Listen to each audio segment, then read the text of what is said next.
Hello friends, good morning. Welcome to Ask Spoken English Academy. मी आरती बाके एक नवीन video घेऊन तुमच्या समोर आले. लास्ट व्हिडिओमध्ये आपण सिंपल पास्ट टेन्स कधी वापरतो आणि कसं वापरतो त्याचं स्ट्रक्चर काय असतं ते बघितलं. आताच्या व्हिडिओमध्ये आपण सिंपल पास्ट टेन्सचे काही एक्झाम्पल बघणार आहे. म्हणजे तुम्हाला जो काही क्लिअर झालेला कन्सेप्ट आहे तो अजून थोडासा व्यवस्थित लक्षात येईल due to the example. So the first sentence is I called Yash at 9 AM. Simple past tense मध्ये आपण प्रत्येक वाक्यामध्ये क्रियापदाचा दुसरा वापर करू. जर रेग्युलर वर्ब असेल तर ईडी प्रत्यय लागणार आहे. म्हणजे कॉल हा क्रियापदाचा पहिलं रूप आहे, आपण ईडी प्रत्यय लावते. 9 वाजता मी यशला कॉल केले. कॉल करणे, कॉल केले. We watched horror movie last night. काल रात्री आम्ही हॉरर मूवी बघितलं. वॉच क्रियापदाचं पहिलं रूप आहे, ईडी प्रत्यय लावलेला आहे. He missed college a whole year due to illness. आजारपणामुळे एक पूर्ण वर्ष त्याचं कॉलेज बुडलं. आता मिस हे क्रियापदाचं पहिलं रूप आहे, ईडी प्रत्यय आहे. हे तिन्ही जी रूप आहेत ती रेग्युलर क्रियापद आहे, त्याला आपण ईडी प्रत्यय लावल्यावर क्रियापदाचं दुसरं रूप तयार झालं. पण तेच my mom learn driving last week. Learn क्रियापदाचं पहिलं रूप आहे, त्याचं दुसरं रूप घेतलं आपण learned.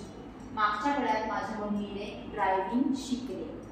The chef made cake in different way in last competition. मागच्या कॉम्पिटिशन मध्ये शेफनी वेगळ्या प्रकारे केक बनवलं. अगेन मेक क्रियापदाचं पहिलं रूप आहे, त्याचं मेड हे दुसरं रूप झालं irregular. Mob forgot the humanity during fight. भांडणादरम्यान मॉब म्हणजे लोकांचा समूह. लोकांच्या समूहाने भांडणादरम्यान मानवता विसरले. फॉरगेट क्रियापदाचं पहिलं रूप आहे, फॉरगॉट हे झालं second form. Reshma bought the gift before going to party. पार्टीला जाण्याच्या अगोदर रेशमाने गिफ्ट खरेदी केलं. ह्याच्यामध्ये लर्न, मेड, फॉरगॉट आणि बॉट हे सगळे क्रियापद इरेग्युलर आहे, कारण त्याला आपण ईडी प्रत्यय लावले नाही तर त्याचं दुसरं रूप वेगळं झालेलं आहे. लर्नचं झालं लर्न, मेडचं झालं मेड, फॉरगेटचं झालं फॉरगॉट आणि बायचं झालं bought. These are the irregular verbs. प्रत्येक वाक्याच्या शेवटी तुम्हाला टाइम दिसणार आहे की क्रिया कधी झाली. I helped my mom in kitchen. मी माझ्या आईला किचन मध्ये मदत केली. हेल्प क्रियापदाचं पहिलं रूप आहे, ईडी प्रत्यय लावलेला आहे. Mona won the match and became champion this year. ह्या वर्षी मोना मॅच जिंकली आणि चॅम्पियन बनली. विनचं क्रियापदाचं पहिलं रूप विन वन झालं, बिकम्स झालं became. He left the room without a word after discussion. Discussion नंतर एकही शब्द न बोलता तो रूम मधून निघाला किंवा रूम मधून गेला. The mechanic fixed my car yesterday. मेकॅनिकने माझी कार दुरुस्त केली. Soha enrolled to spoken English class in summer vacation. उन्हाळ्याच्या सुट्टीमध्ये सोहाने स्पोकन इंग्लिश क्लास मध्ये प्रवेश घेतला. enrolled. आणि प्रथम गॉट अन अपॉइंटमेंट लेटर yesterday. प्रथमला काल अपॉइंटमेंट लेटर मिळाली. त्या प्रत्येक ठिकाणी अंडरलाइन केलेला जो वर्ड आहे तो आहे क्रियापदाचं दुसरं रूप, जे की आपण सिंपल पास्ट टेन्स मध्ये कंपल्सरी यूज करतो.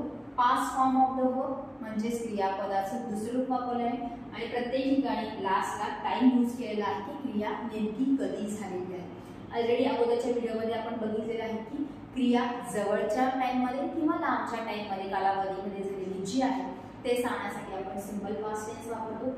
करता एक वचन असू दे किंवा अनेक वचन असू दे, आपण सगळ्यांसमोर जसंच्या तसं क्रियापदाचं दुसरं रूप वापरतो. तिथं काही आपण वेगळेपणा यूज करत नाही की एक वचन आहे किंवा अनेक वचन आहे म्हणून जसंच्या तसं आपण V2 वापरलेलं आहे.